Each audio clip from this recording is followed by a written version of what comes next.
السلام علیکم ورحمۃ اللہ وبرکاتہ۔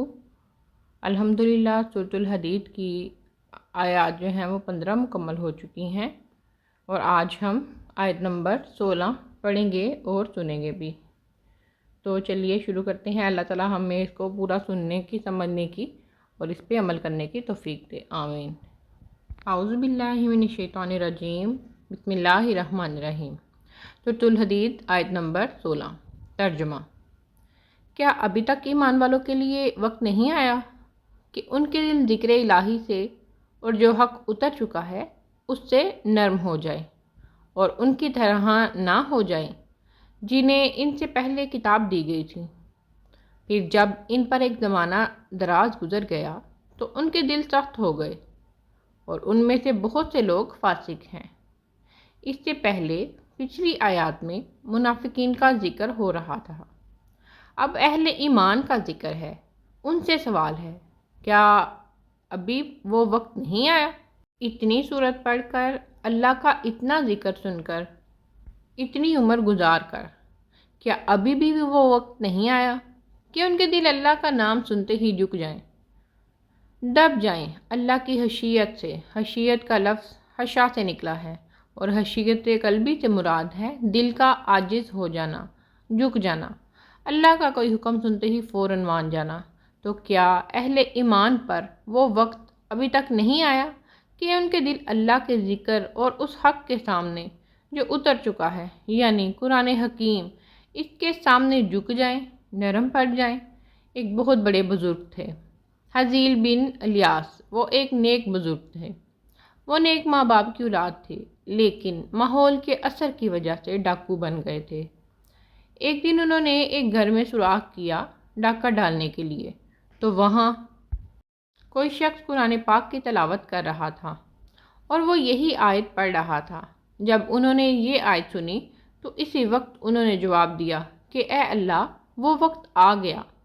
پھر اس کے بعد وہ نیک عمل میں اتنے آگے بڑھے کہ انہوں نے زہد و تقویٰ میں ایک مقام حاصل کیا۔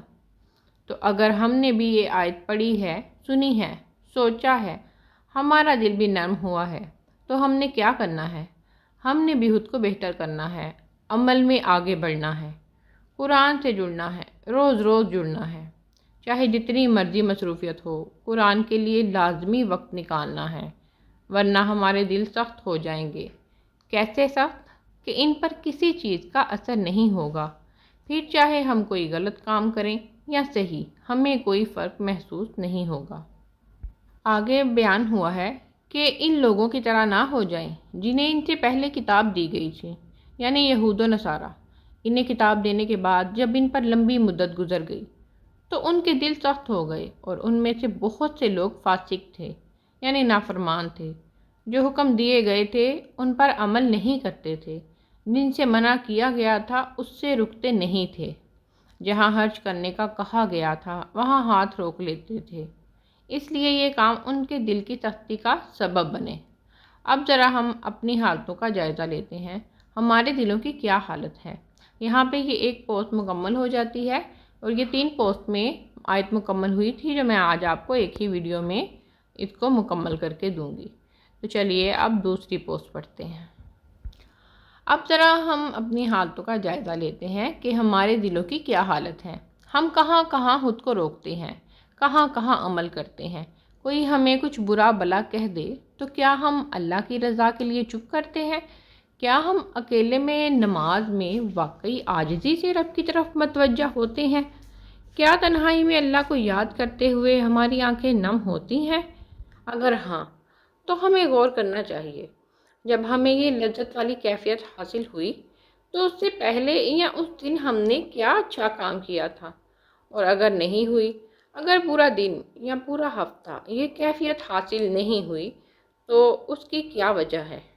میں بتاؤں، اس کی وجہ یہ ہے کہ ہم نے خود کو بہت ڈھیل دی ہوئی ہے۔ ہم اپنے نفس کو ذرا بھی نہیں دبا سکتے۔ ہم جانتے ہیں کہ نبی صلی اللہ علیہ وسلم نے فرمایا ہے کہ اسلام کی خوبصورتی یہ ہے کہ ہم ہر بے فائدہ اور فضول کام چھوڑ دیں، لیکن کیا ہم نے واقعی فضول کام چھوڑ رکھے ہیں؟ کام تو کیا، ہم فضول سوال بھی لوگوں سے کرنا نہیں چھوڑتے۔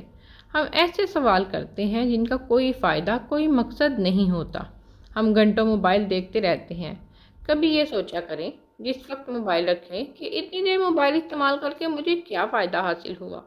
ہم جانتے ہیں میوزک سے گناہ ہوتا ہے، لیکن ہم احتیاط نہیں کرتے۔ یہ قطرہ قطرہ نافرمانی ایک دریا بن جاتی ہے اور ہمیں علم بھی نہیں ہوتا، اور ہماری اتنی جد و جہد کے بعد حاصل کی گئی ایمان کی لذت ختم ہو جاتی ہے۔ پھر نمازوں میں، سجدوں میں وہ لطف باقی نہیں رہتا۔ اللہ تعالیٰ کا قرب قربانی سے ملتا ہے، خاص کر نفس کی لذتوں کی قربانی سے۔ یقین جانیے، اپنے نفس کے خلاف جا کر نیک عمل کیجیے، اللہ تعالیٰ کا ایک بہت خاص قرب حاصل ہوگا جو ہمیں ساری دنیا سے قیمتی محسوس ہوگا۔ لیکن اس قرب کے لیے محنت درکار ہے۔ وہ محنت ہے جب ماحول میں ہر طرف برائی ہو رہی ہو تو ہم اللہ تعالیٰ کو البصیر السمیع جانتے ہوئے اپنی نگاہوں، سماعت، دل کے خیالات کی حفاظت کریں۔